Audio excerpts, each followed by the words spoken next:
Francisco está muy preocupado por las ONG que están siendo acosadas en Venezuela y en muchos otros lugares. Sí, en agosto del 2024, la Asamblea Nacional Chavista aprobó esta ley de fiscalización, regulación, actuación y financiamiento de los organismos no gubernamentales que se llama la ley, o le decimos la ley anti-ONG. Entonces, ¿qué ha pasado? Bueno, como perdieron las elecciones, tampoco la gente fue a votar por sus elecciones que hicieron hace poco en mayo, la gente no los apoyó y fueron a votar vimos los 4 gatos y entonces ellos andan muy molestos con la población civil.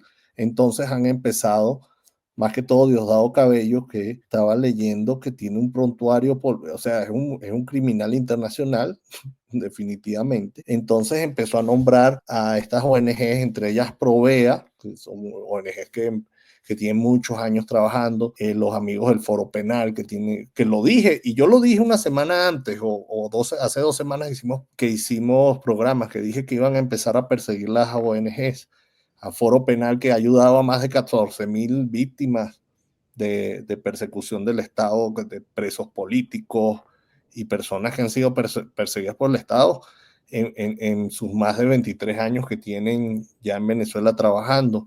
Médicos Unidos por Venezuela, Fundarredes, que tiene encarcelado a Javier Tarazona y Omar García, entre otros.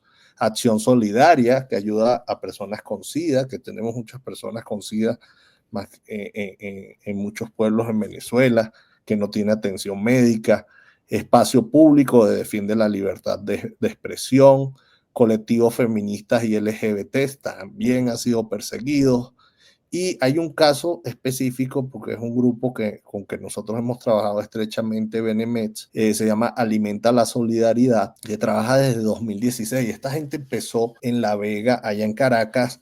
Recuerdo que tenía un comedor de 60 personas, entre ellos niños, muchos niños. Bueno, ellos llegaron hasta mayo, estaban atendiendo 12,000 niños diarios, dándoles alimentos.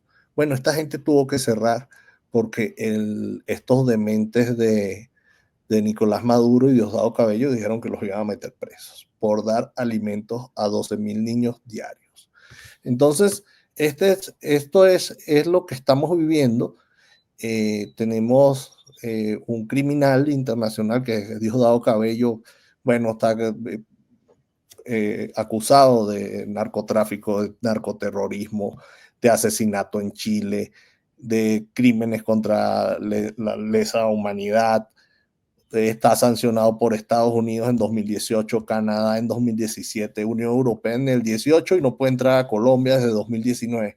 Este tipejo está con esta ley que hicieron los chavistas, bueno, persiguiendo a la sociedad civil activa en Venezuela, que está ayudando. ¿A quién ayuda? A la gente más débil que está en Venezuela, más vulnerable, o sea, a los niños, a las personas perseguidas por el régimen.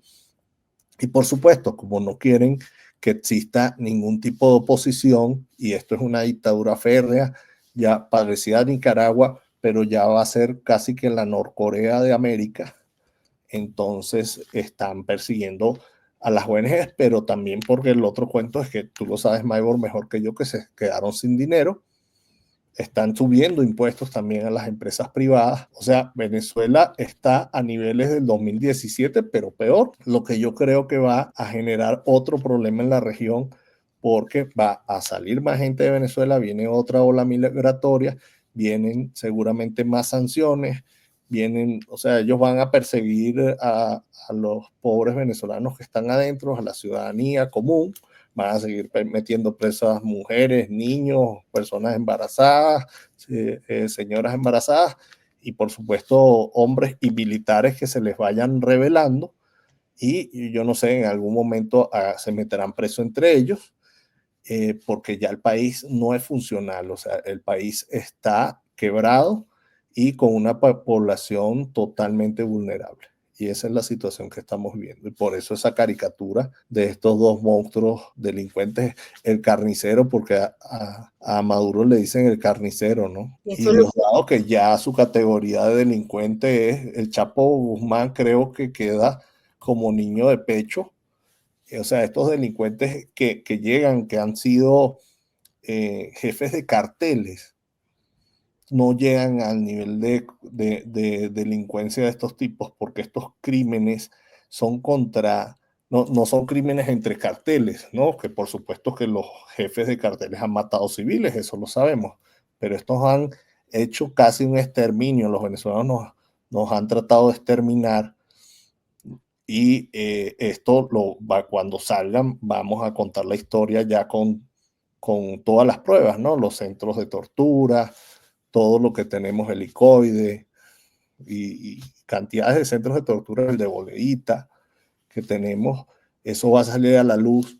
Y entonces ese es el miedo que tienen de perder el poder, porque han hecho tanto daño, han matado tantas personas, estamos hablando de más de 18,000 asesinatos, y presos políticos también van seguramente unos 20,000 desde que entró al poder Hugo Chávez, desaparecidos, todo esto es un genocidio y es un Estado terrorista, pues terrorismo de Estado es lo que estamos viviendo en Venezuela. Una de las primeras condiciones de esta ley antisociedad es que las ONGs deben abstenerse de actividades políticas que desestabilicen al gobierno. Esto es gravísimo. De acuerdo con datos de la ONG Freedom House, en lo que va de 2025, que es precisamente un poco de lo que mencionaba Frank, se han registrado y se han intensificado las detenciones de defensores de los derechos humanos, miembros de ONGs y de periodistas. Más de 70 detenciones arbitrarias de activistas. De hecho, recientemente hubo este caso, Eduardo Torres, miembro de la ONG, me parece que es Provea, que desapareció unos días y luego fue acusado de conspiración. Estos casos son graves porque, uno, o el simple statement de abstenerse de actividades políticas es grave. ¿Por qué? Uno, debilita a la sociedad civil. Las ONGs han sido de los últimos espacios de ayuda y monitoreo ciudadano en Venezuela durante el régimen. Esta ley está ahogando económicamente a las ONGs y les impide recibir fondos sin control oficial. 2, viola los derechos fundamentales. Bye bye a la libertad de asociación, de expresión y de recibir ayuda internacional. Se está criminalizando estas actividades y esto es una forma de represión sistemática. O sea, no hay otra manera de definirlo. 3, hay un control total del espacio público. Esta ley antisociedad permite cerrar ONGs, incautar sus bienes y enjuiciar a sus líderes sin un juicio justo. En la práctica, es el Estado venezolano el que menciona que estas causas sociales o que estar afiliado a una ONG no es aceptable. O sea, esto nos habla de un Estado que ya se está yendo a impedir incluso los derechos que son, digamos, intrínsecos de sus ciudadanos. O sea, la situación en Venezuela nos habla de un régimen que ya no está teniendo, digamos, miedo de meterse con los derechos fundamentales de su ciudadanía y esto, vaya, o sea, esto nos habla de un régimen tremendamente inhumano. Un modelo inhumano y un modelo que es de carácter autoritarista. Vamos a escuchar la opinión de Carlitos, adelante. Coincidiendo con la opinión de mi compañera Natalia, es que esto es inhumano, pero además es algo que lamentablemente entre los gobiernos que se identifican entre sí, que se apoyan entre sí y que se identifican con algunas prácticas del llamado socialismo del siglo XXI, o en el caso mexicano del populismo, son tomadas como ejemplo para otras situaciones. Desafortunadamente, esto que se está describiendo en este panel no es único de Venezuela, ya se ha intentado hacer en México. Recordemos que el anciano que vive en Palenque, cuando fue presidente, anunció una iniciativa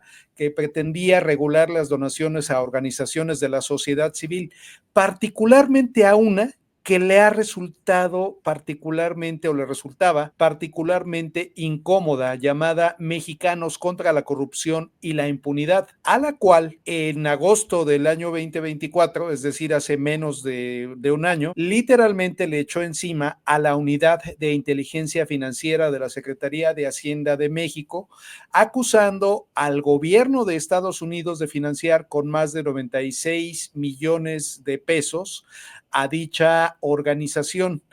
Esto, según el régimen mexicano, era un intervencionismo por parte de los Estados Unidos y al mismo tiempo catalogaba a esta organización, y no solo a esta, sino a toda aquella que se atreviera a criticar, siquiera tocar con el pétalo de una coma a su gobierno perfecto, impoluto, los acusaba inmediatamente de formar parte de la derecha, parte del conservadurismo. Entonces, este tipo de situaciones, como lo que está ocurriendo en Venezuela, sin duda es oro molido para quienes simpatizan con ese tipo de regímenes autoritarios, y no dudemos que lamentablemente en México esto sea o pueda ser retomado por el partido Morena, el partido en el poder, para en un momento dado generar alguna iniciativa de carácter similar, puesto que si algo tienen en común estos gobiernos es que manejan situaciones completamente maniqueas, es decir, y esto lo han dicho en su momento el finado Hugo Chávez, lo ha dicho Maduro, lo ha dicho en México el anciano de Palenque: o estás conmigo o estás contra mí. Nada más, no hay de dos sopas, o sea, no se admite, no se da lugar a la crítica constructiva, no se da lugar al periodismo libre e independiente que señala errores que pueden corregirse y que sí se cometen en todos los gobiernos, pero casualmente en los gobiernos de izquierda o en los gobiernos populistas no. Si se dan cuenta, es una constante, no hay errores, simplemente hay aciertos o maquillados, pero bueno, aciertos o ataques de los adversarios. Tan solo por simple lógica, por simple matemática, vamos a decirlo, no es posible que sean 100% de aciertos y ni un solo error, 100% de aciertos y lo demás son ataques de la derecha o del conservadurismo. En este sentido, pues sería algo de lo que estaríamos viendo y que lamentablemente pues son las maneras que este tipo de regímenes, entre ellos el venezolano, utilizan para buscar a pies juntillas frenar la libertad de expresión. Maybord, Natalia, Francisco. La libertad de expresión y la libertad de acción, porque es que quieren controlarlo todo. Cuando digo todo, es todo, incluyendo el pensamiento y el cerebro de los ciudadanos. Su mirada no conoce de estadísticas. Aún así, millones de ellos padecen una cruda realidad. Su lealtad es inquebrantable, aunque no haya nadie con quien compartirla. La diferencia la haces tú. Adopta, esteriliza, colabora. Red de Apoyo Canino.